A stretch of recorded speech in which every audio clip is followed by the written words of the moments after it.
Okay.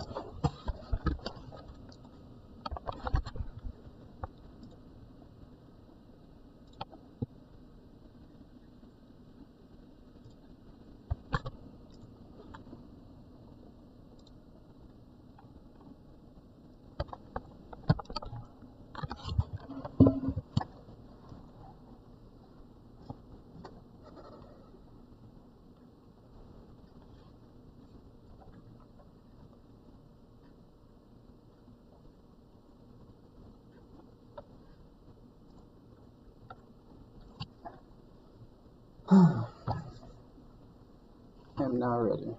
Cool.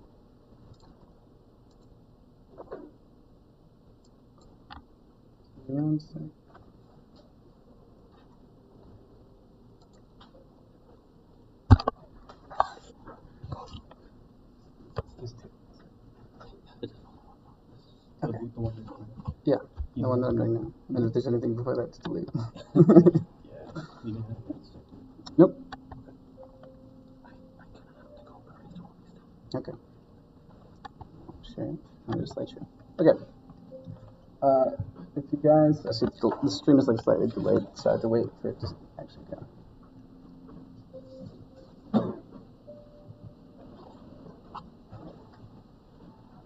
Azar, how bad is the delay? Do you know? Okay.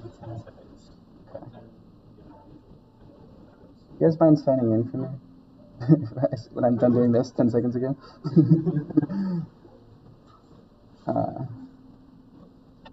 This helps us like, keep track of how many people we have.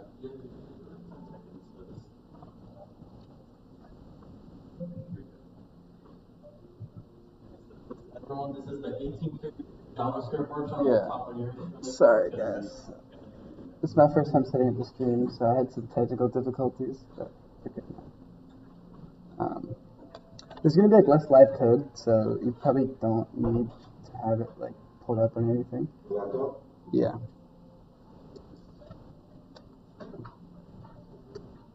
You get to see me twice too, right?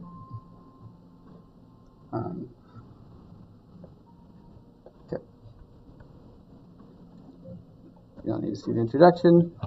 I'll just wait a second for this to get going.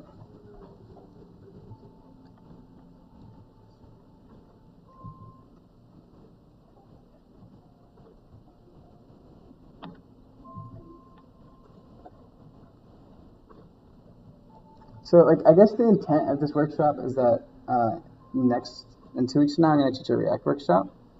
And React is a bit, like, complicated if you have not done JavaScript. It's a JavaScript framework. So, it's not required that you learn JavaScript before you learn React, actually. That's how I learned it. I just went straight into React, and I learned JavaScript as I did it. But if you don't know HTML and CSS well, and then you get React, has its own notation, and JavaScript has its own notation, then that could be sort of a lot coming at you, and then you're like confused as to what's not working or what's incorrectly written. So just knowing generally how the language works with JavaScript will probably help you do your React better. So what is JavaScript? Below that, it's like HTML and CSS are how you like design the web page to make it look a certain way. But React is like how you can actually change things. Or sorry, JavaScript is actually how you change things. Like you can't do like 2 plus 2 in like HTML and CSS, or like there's like weird ways you can do like lots of tricks like that. But for the most part, you would do these kinds of things in JavaScript.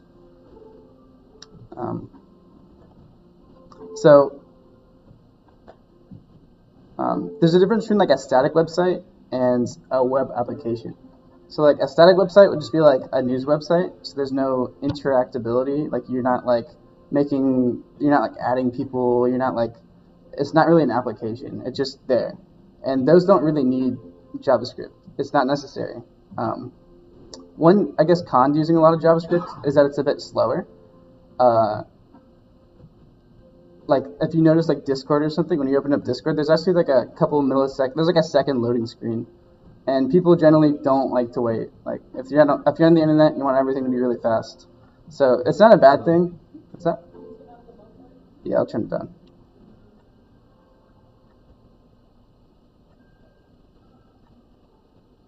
It's not necessarily a bad thing, but you just have to keep that in mind. Like keeping your website with less React is faster.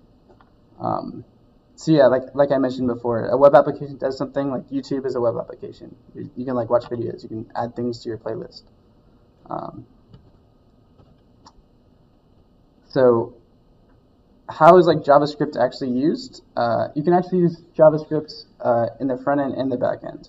So if you learn it, you can write the back end too. This is more of a front end oriented class, but you could write like Node.js is like the framework to writing in the back end.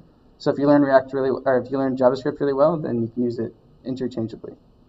Some people like to do their back end in Python, but if you don't know Python and you just want to like learn one language, then you can just learn JavaScript, and that's fine.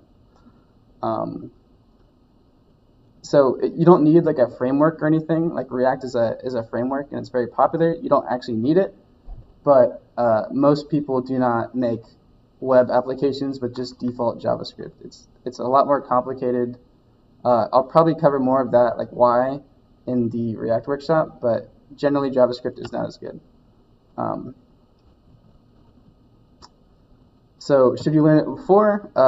Like I mentioned before, it'll help you learn faster, and it can be kind of overwhelming for everything.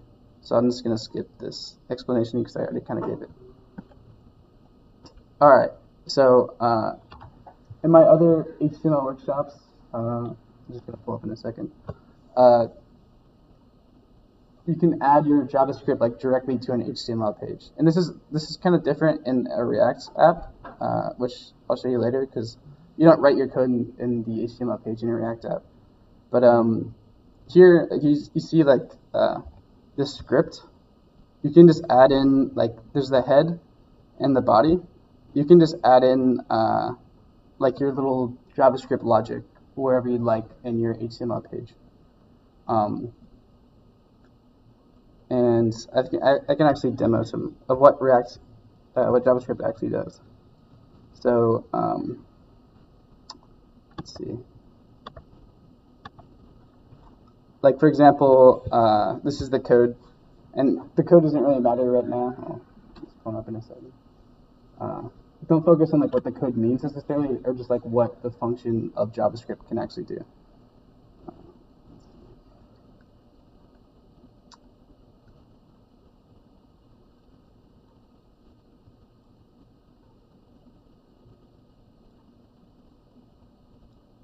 So you can like turn this light on, and in this code it pretty much just changes like the background image. It says like it says button on click. It just swaps out that image that's like stored in the HTML.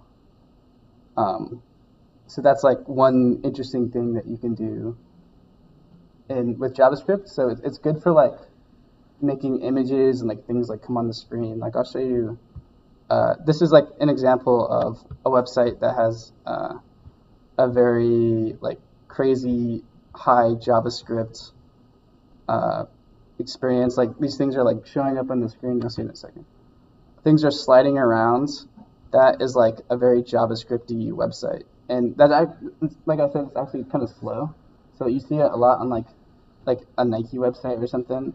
It's not really a web app. It's like they just go crazy with the JavaScript and make it look like really flashy and cool, but it's actually kind of slow and not very practical. But it's good for like branding, I guess. So that's like one way people use JavaScript, other than like just like React and like making like crazy web applications where like you're storing user information and stuff like that. Yeah.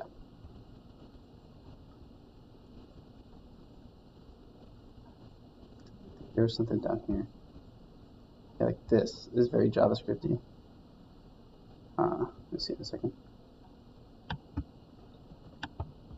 Oops.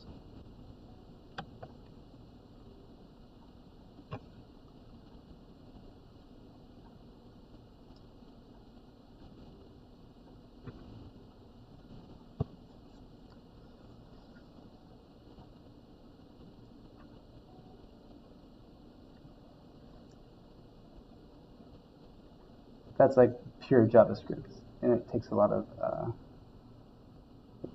processing power, so it makes the web page load a lot slower.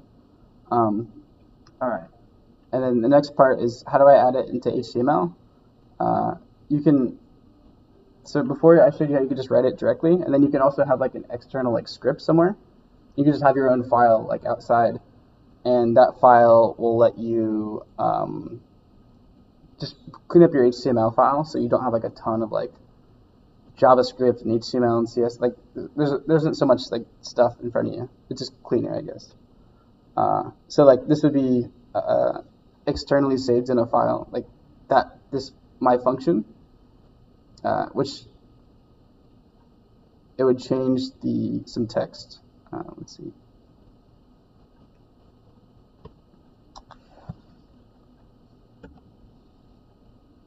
So in JavaScript in general, and I'm going to explain some of this code later, so if it doesn't make sense to you.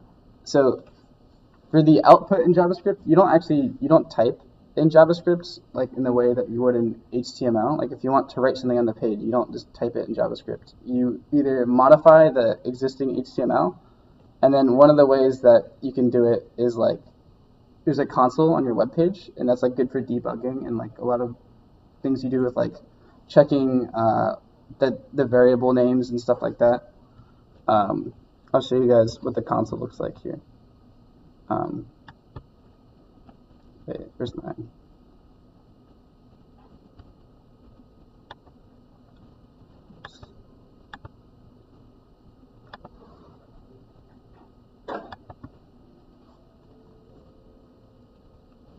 Oh, that is it.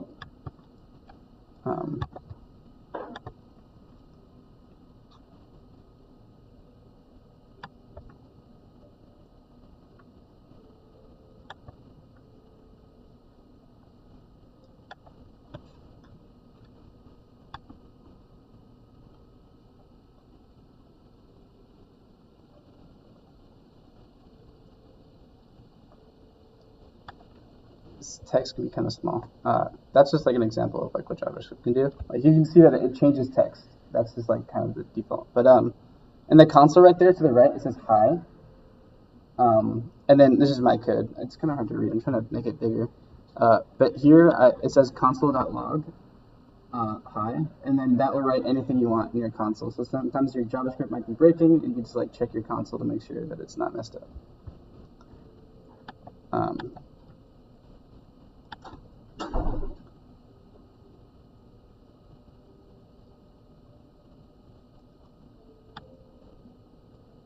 So syntax-wise, it's somewhat similar to Java. It has nothing to do with Java. Like I think like the creator thought that it would be more popular if he named it after Java, which is a really stupid idea because people think that like they're somehow related. You kind of declare variables in a similar way that like white space doesn't matter. Use the semicolons, like it's not like Python, you do semicolons. And you can have like multiple statements in the same line if you want. It doesn't really care. But obviously, if you could write this all in the same line, but it would just look horrible and hard to read.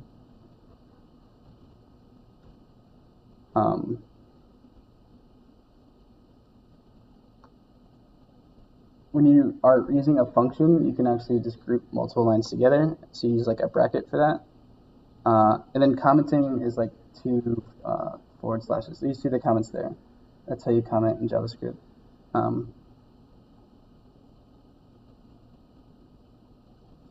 Let's see.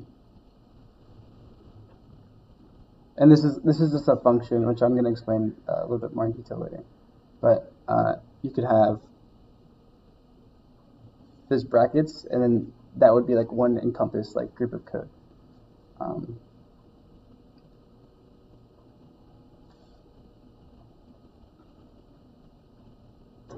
And there's a couple ways to declare variables in JavaScript. There's let, var, and const. So you don't do like double or anything like that. It's like kind of it's smart, so you can assume that like when you write text, it doesn't get confused like Java.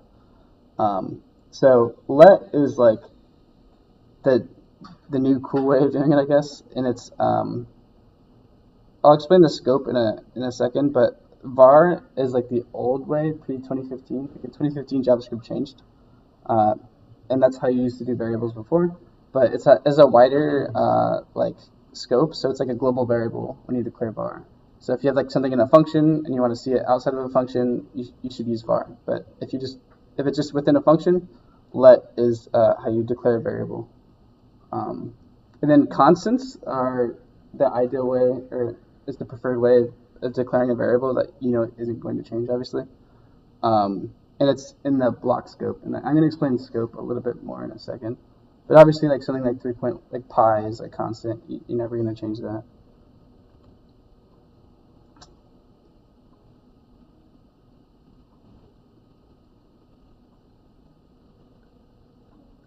So let's see if this thing actually changes. This is just going to be a visualization of how the function kind of encapsulates the scope of let, and var can be used anyway. So is this blocking it? Not really. Yeah. So like if you call var, then you can use it like outside of a function. And that's like stuff. I don't know if you guys are in programming 1 or not, but it's same kind of stuff. Scope is important. Strings are similar to Java or most programming languages. You can use double quote or single quote, and you can concatenate using like plus. Like you just add 2 strings and it becomes a double string, or does it? They combine.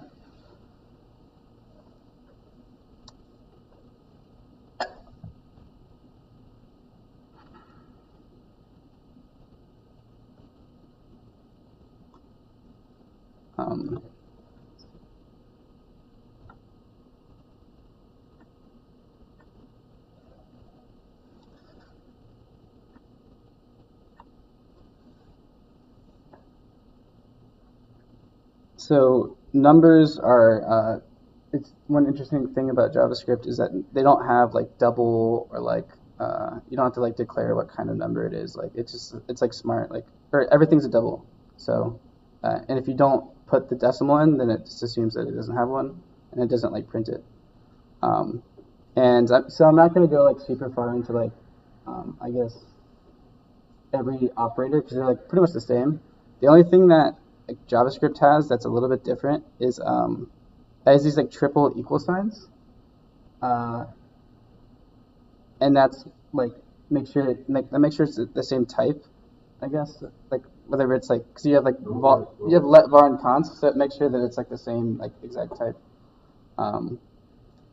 and that's the only real difference between like the regular operators and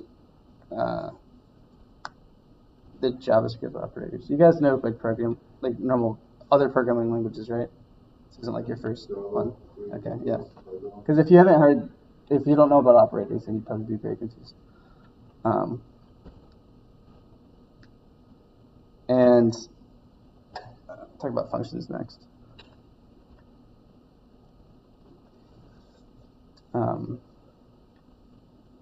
Functions are very similar to like the Java methods.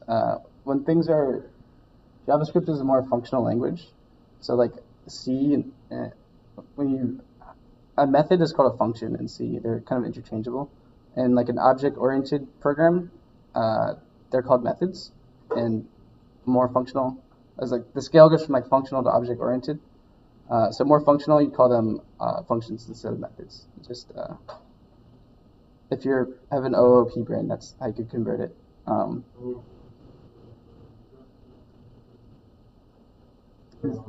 I didn't realize I'm blocking this a little bit. But yeah, it's a function where you could add in variables. Like it's going to return a variable. You can assign a variable to that. Yeah, you can assign a variable to that return statement.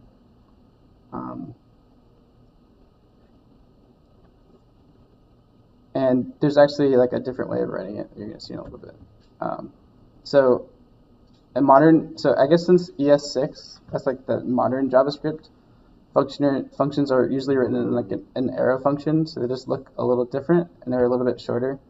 And it looks kind of weird if you're like not used to I guess if you're not like JavaScript person, I should show it in a second. It's gonna look a little odd to you, but it's good because you can write a function in like one line. Like here you see like this, the arrow function on the right. So on the left is like the normal way of writing it, and on the right is the slightly abbreviated way of writing it. And it doesn't really seem that abbreviated, but I guess it's like the way that everyone writes it now. And then you also use that logic to write something on one line if it's like really small. So that makes it quicker. And yeah.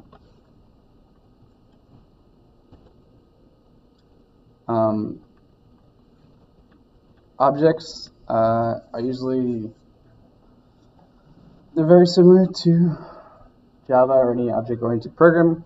Objects are like a good way to, in your React code, pass like variables around essentially, and like a package. Like maybe like there's a user and it has all of their data, like their birthday and some other attached items about them, their name, their age, yada yada. So it's sort of written in the same way. And you usually write constants for an object, and you can like change their first name. So it's not like a constant equals 1, and you can't change 1. In an object, the constant you can change like their individual like parameters of it, I guess. Any questions so far? I'm kind of going fast, I don't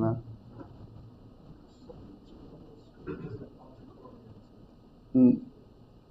It's more functional. It's a scripting language. It sounds like object-oriented.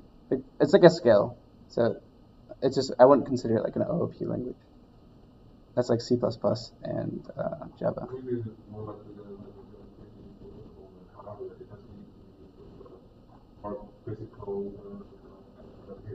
Yeah, because even Python is like technically not like fully object-oriented.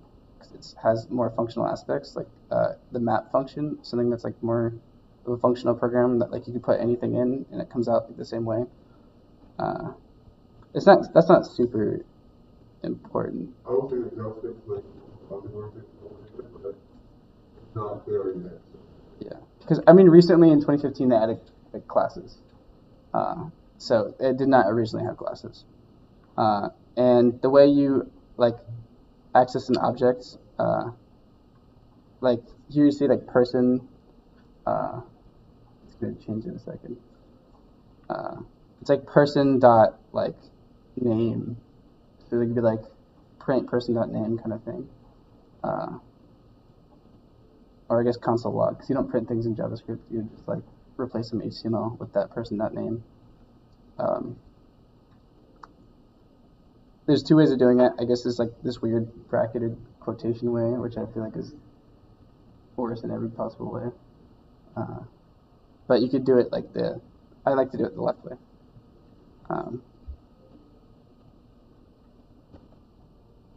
And you can actually, I'm not even sure if you can do this. I haven't taken Java in a long time. You can call a function like in an object. For example,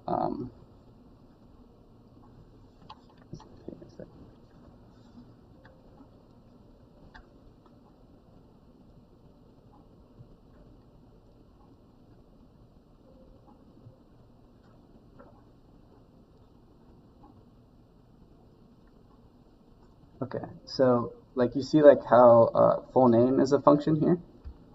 This full name, you can concatenate two words by adding them together. So if you wanted the full name as a variable, you could literally call like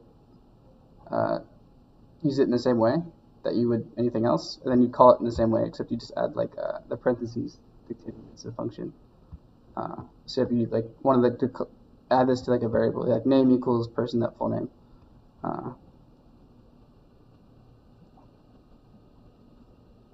And yeah. So for like this, you see like this, that last name, that's like saying it's referring to itself. So whoever the person is, like when you declare like person John equals new person, that's saying like John's last name. So it's just saying this instead of actually dictating John because it's referring to itself. Alternate functions? Wow. That's pretty Java, I guess. Development. And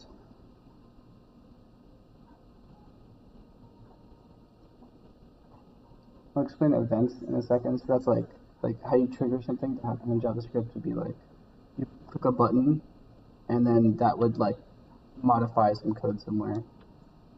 There's a syntax to it.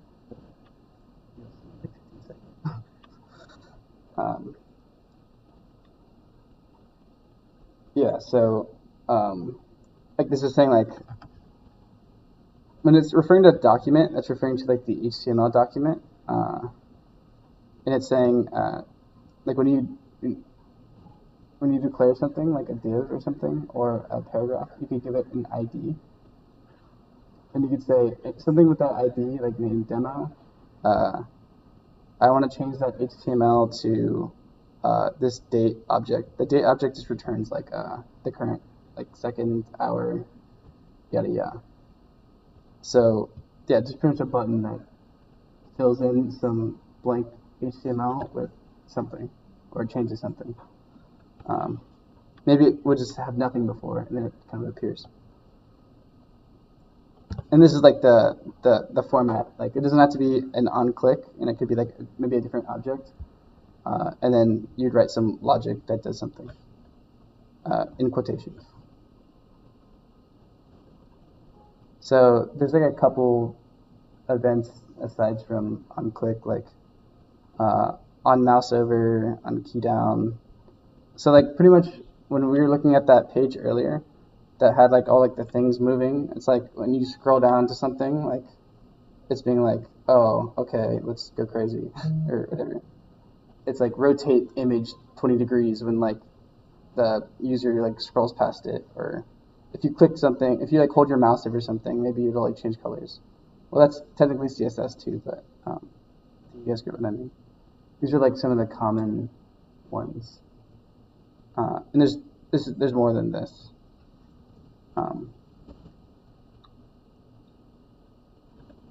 That is not supposed to be there. So I'm just going to talk about classes. Yeah, like I said, classes are new.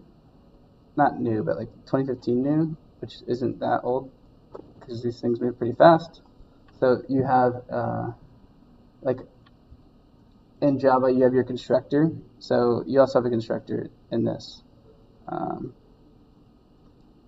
So you could say like, essentially you have like the constructor where you pass in variables and then you assign like an object to it. So it's like I guess like a pre-made object that you could put in a number of different like cars or whatever you would like to use.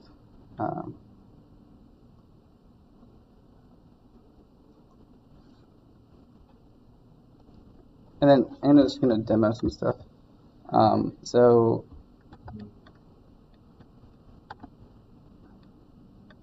this is sort of like how the classes work.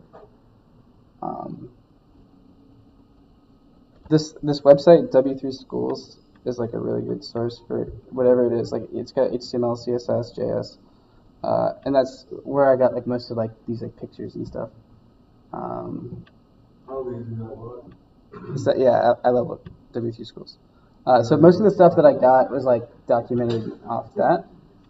But this is just like an example of the actual objects. It's like more than sometimes the snippets. You can kind of like lose what I'm trying to say. So I said here, this is a paragraph here. This PID demo. Oh, maybe I can make this bigger. This is kind of small, right?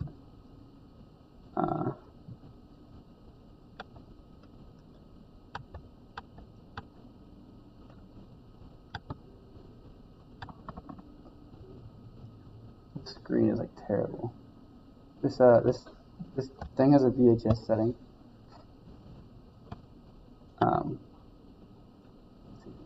And like you guys probably can barely even see that.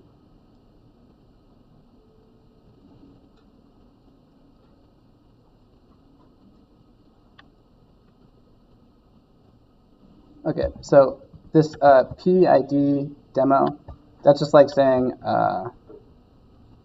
the ID is like how you connect, like in like a CSS class, that's like one way that you could target something. Like in a CSS file, you could say like ID, and you like change that like paragraph to be color blue or something. But here you can target that using the JavaScript. So this is just text JavaScript class, how to use a JavaScript class. And then, like I said, you use the script to like actually put the code in. So this is going to be a big chunk of JavaScript. And then here they create the class. So they have the constructor, and then later you call it here. So you make a new car, you pass in Ford 2014, and then it says here like. So this is all one line of code. Usually, if it's like too long, it's better to make things 2 lines. I think it's like around 80 characters. Generally, you want to make it like a double line. So it's saying, find this thing called demo, this element, and then change the HTML to the year of the car and the car. And it's just concatenated.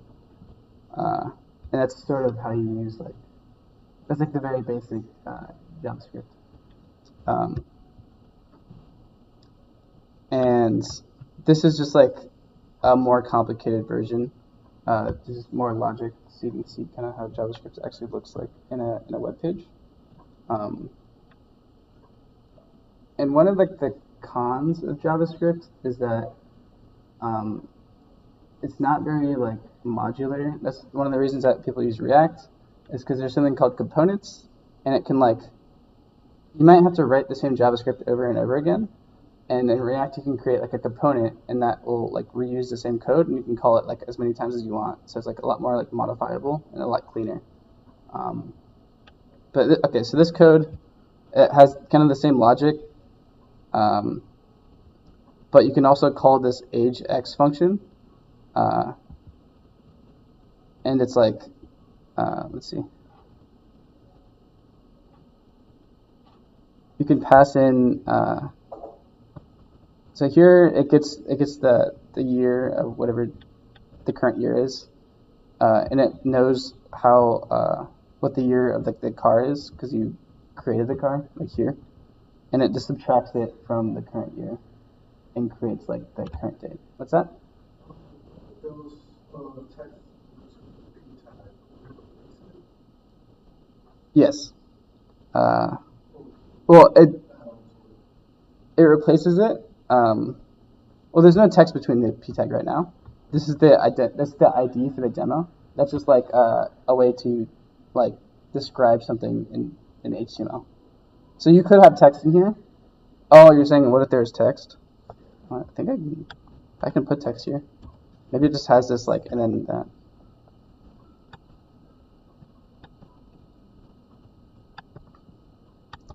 No, it just replaces it.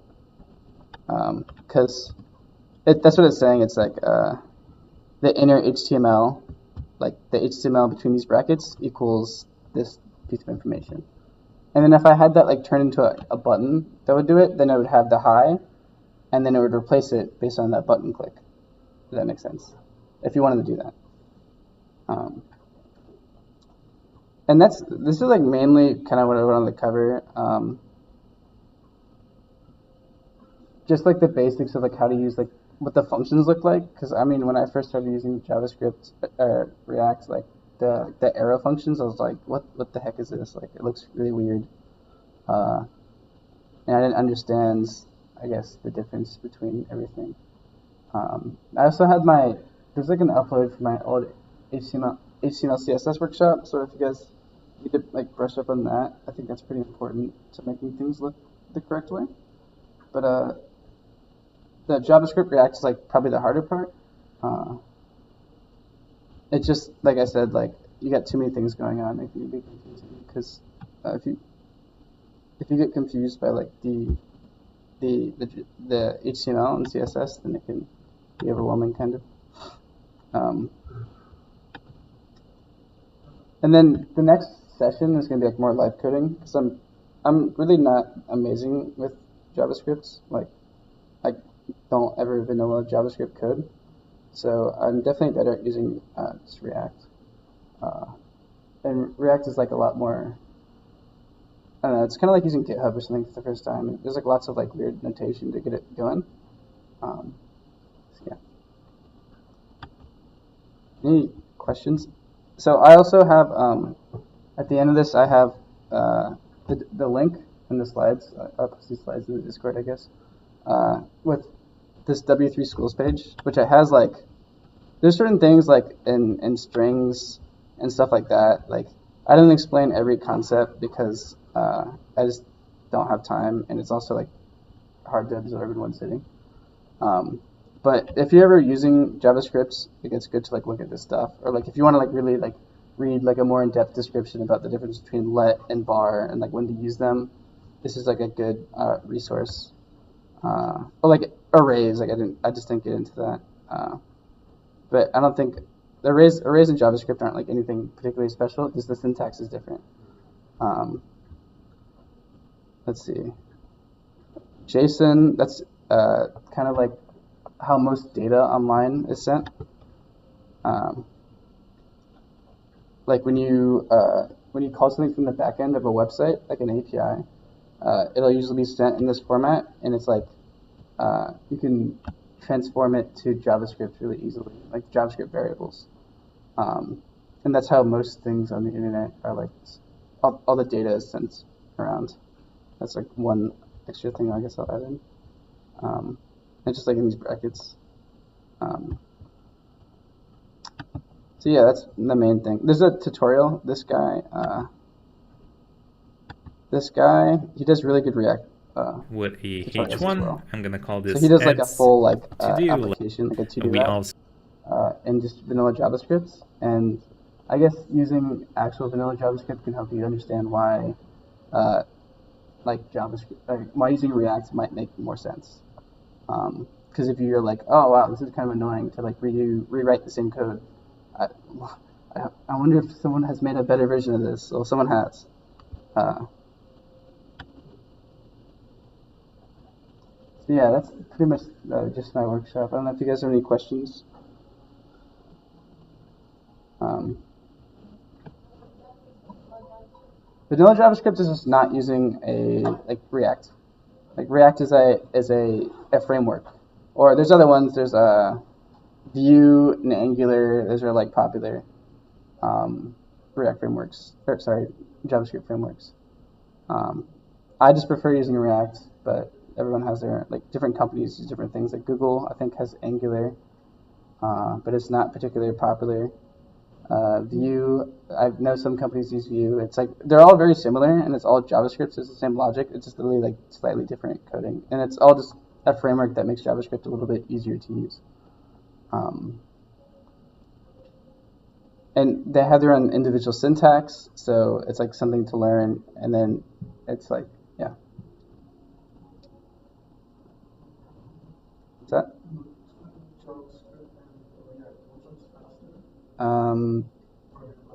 I think they're about the same. It's a good question. I don't think there's any like individual advantage to using JavaScript, React. I think React is like just like it's the same code, but it's like you are using it through like you get to like modify it in a way that's like easier to use. If that makes sense. Because you're still repeating the same elements over and again. Like I said, like one of the things that it does better is that it makes it like easier to repeat the same elements. Like if you had like some like card or something that had like some JavaScript logic in it, you'd have to like copy paste that over and over again. Instead in React, you can make a component, which is like a separate file, and that component you could like call a bunch of different times. You don't have to rewrite that code. So it's still the same code as being printed, but it's like more of like a development time thing for the most part.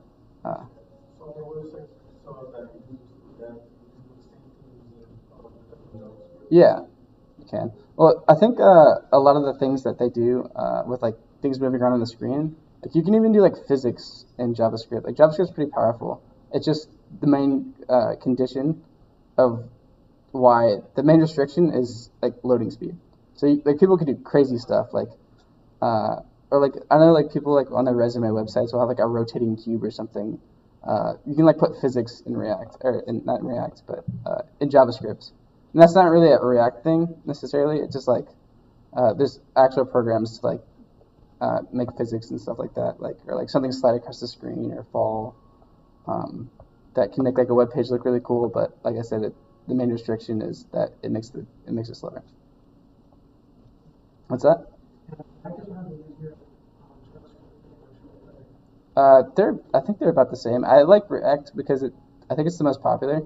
So there's the most documentation, there's the most YouTube tutorials. Like sometimes, I don't know, if you want to make like a specific project on something like, I don't know, I mean, obviously like a store is like a very common like web page, but if you have something very specific, you're probably more likely to find like a resource on and see how someone did it in React. But virtually they're all very similar, and like the logic is like the same. There's really not too much difference between them. One thing that I like to do in React is use Bootstrap before. Yeah, you can like this. Well, VS Code is pretty nice that you can do like lots of plugins, and you just install it using like there's a Node Packet Manager, not like has like you can put a bunch of add-ons onto your React. So that's like one cool thing is that you can add like a bunch of stuff. And then this software, VS Code, if you guys aren't using that, I would recommend using VS Code. And there's like nice plugins, like it can have like this like helps you finish like your code, like code snippets and stuff like that. I think there's a list somewhere that Manny is he's a different web dev lead, and he's like doing a project right now. And we had a document last semester, and it has a bunch of like, useful VS Code plugins. So I can post that somewhere if you guys are interested in that. Just like helps you finish like typing. Like it has more logic than like VS Code defaultly has. So it can help you like finish. It's like a smart finish your sentence kind of thing. Yeah, I'm a big Bootstrap fan, so I'm not sure if I'm going to cover that next week. Maybe I will in the one following. Because you can use React Bootstrap, and it's actually different. You guys know what Bootstrap is? Have you guys used like HTML and CSS much?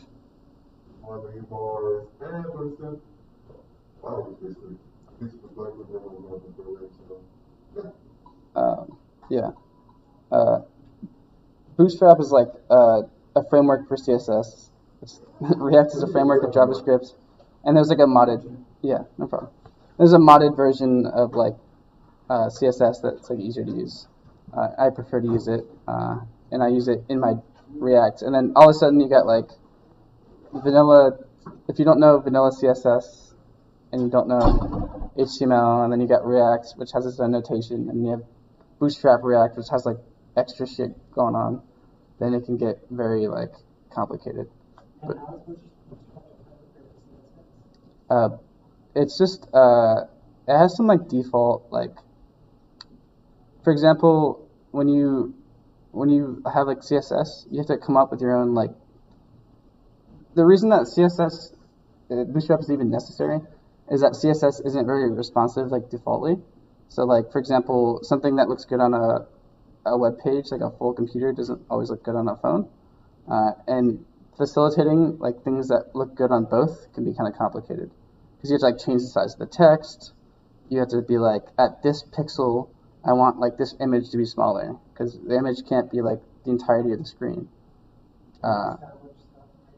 Yeah, and the little burger at the top right, like you can collapse your nav bar. So like, yeah, Bootstrap has like it can collapse your nav bar, and you don't have to code it in yourself. Because then normally you have to be like, you have to write like a whole like 30 lines of code to be like, when the computer or when the display is this size, then the nav bar is not going to have like individual text anymore. We're going to replace it with an image of like a hamburger, or not actually hamburger, but the 3 lines. And we're going to have a drop-down menu, and you have to code in the drop-down menu. So instead of doing that, Bootstrap's like, hey, you asked for a nav bar, here's a nav bar. And it's still the same code, it's just you don't have to write it. So it's pretty useful. Or like something like a button. A button, you have to make, like, buttons are not that hard to make, but they have to change colors when you click them, so that's just something you have to think about and do. Or when you hover over it, usually, like, it looks weird if nothing happens. If you hover over a button, it looks a little odd. This button does not hover, but it's also in, like, a weird, like, IDE. But anyways, so Bootstrap just helps you do some of these things. And usually, like, and one of the cons is that, like, Bootstrap looks like Bootstrap, so if people know how to make a website, like, there's a lot of websites that probably use, like, default Bootstrap stuff and, like, don't change it, and then your stuff might look like everybody else's. And depending on if you care about that, then you care about that. Sass is different. Sass is like a way to, and you can use Sass with Bootstrap, like it, and help make like more custom. I don't actually use Sass very much, so I don't really know exactly how Sass works, but it's like a way to custom, make even more customization to your CSS and stuff. Problem. Any other questions? This is not to be purely on JavaScript.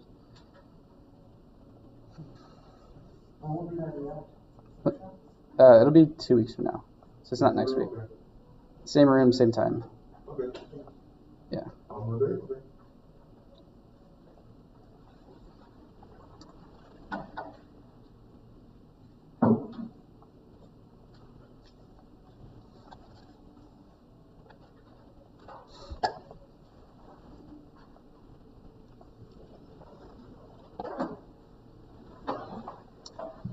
All right. Have a good one, guys. Yeah, I did use Bootstrap on my website, girl. So Yeah? and for my page. Yeah, I'm a big fan of Bootstrap.